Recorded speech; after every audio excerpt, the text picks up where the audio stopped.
Hello, this is Her Hopper and Light. I'm Mary. As I like to do in the beginning of the podcast, talk about my social media and my radio podcast platforms. So, social media, I will link those in this podcast, and then for the radio audio podcast platforms I am on Spotify for podcasters, iHeartRadio, Overcast, and Pandora, and I'm looking to grow to wherever you enjoy your podcast. I'm on that. So on this particular podcast, this is the continuation of the series of male rock artists of the 90s. I am focusing on Nirvana and Pearl Jam. Let's get into this.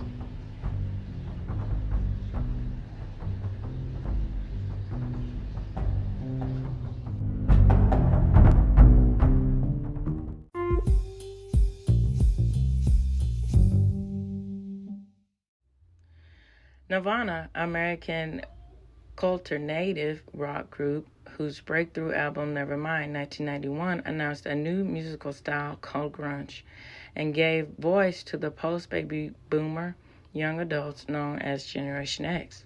The members were Kurt Cobain, Krist Novoselic, and Dave Grohl.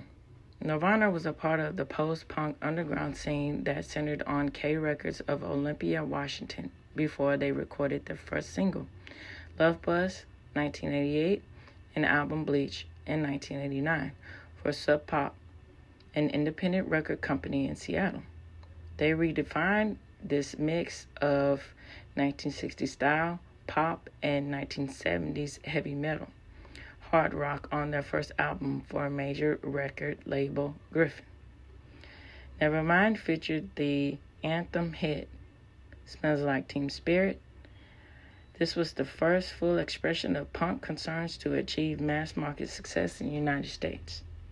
Nirvana used extreme change of tempo and volume to express anger and alienation, with quiet, tuneful verses switched into a ferocious, distorted chorus.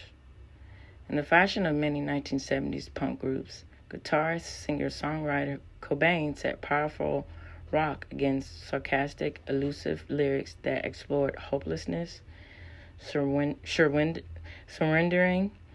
and male objection. As a defense, I'm neutered and spayed, he sang in On a Plane.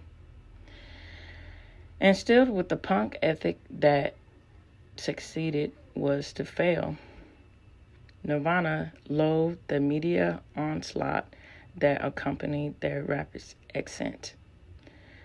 With success brought celebrity from this, Cobain was typecast as a self-destructive rock star. Like Nevermind, the band's third album, In Utero, in 1993, which contained clear articulations of Cobain's psyche and songs such as All Apologies and Rape Me, which reached number 1 on the U.S. album charts. In a mysterious sequence of events, Kurt Cobain returned to Seattle, where he shot and killed himself in his lakeside home. Subsequently, concert releases and notably Unplugged in New York in 1994 and From the Muddy Banks of the Wishkah in 1996 added to Nirvana's legend. Pearl Jam rose above the legions of grungy alt-rockers, pumping up the early 90s to become the most popular and enduring American rock and roll band of their time. Unlike many of their Seattle brethren, Pearl Jam, as a collective, were never signed or affiliated with an indie label. Founding members Stone Gossard and Jeff Ament were both veterans of Green River, one of the first major bands on Sub Pop. And in an age that was defined by irony, they were unapologetically sincere.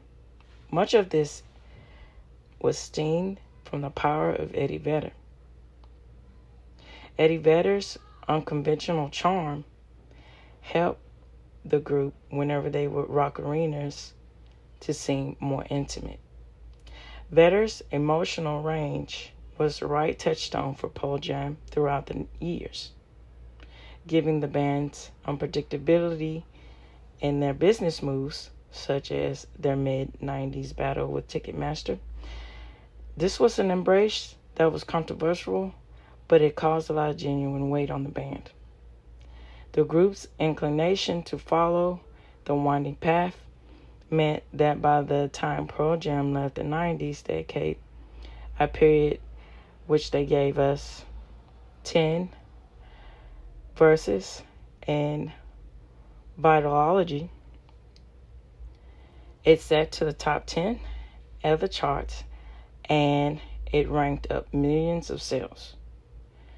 And it also left with an enormous embrace and a lot of devoted cult that allowed the band the freedom to experiment while remaining true to their rock and roll ideas.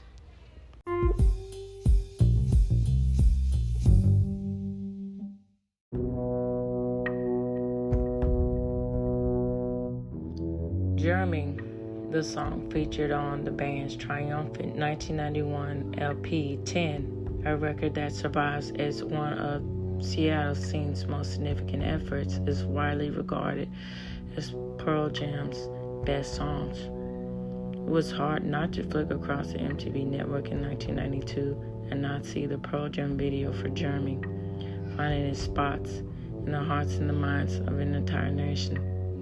The track was based on the true story of Jeremy Wade Dell, a 15-year-old sophomore who bought a heavy caliber gun to his school in 1991.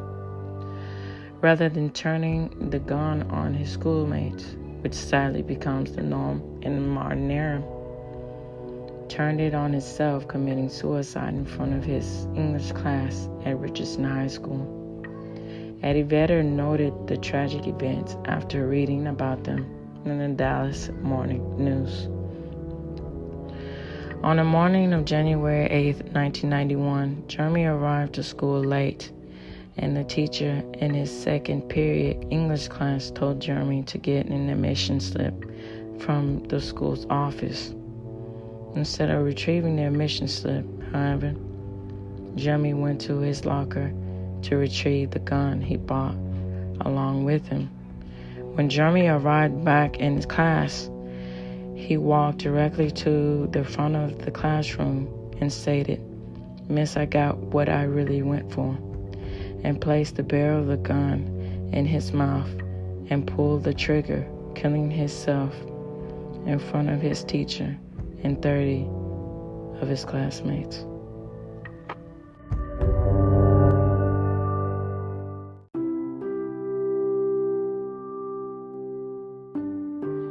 Now, what are my thoughts about Nirvana and Pearl Jam? I think they're both examples of self-awareness and the importance of self-awareness and the importance of staying true to what you know to be true and staying true to yourself. So, Nirvana and Pearl Jam, like, they're both in the midst of their success and their continued success. Both of these bands stay true to the idea that it's more important to stick to the cause and the reasons of why you're doing something and what the purpose is of doing this, instead of just going along with the crowd and appeasing other people. And I think both of these bands are really good examples of that. And I also think that more along the lines of Pearl Jam, with that song Jeremy,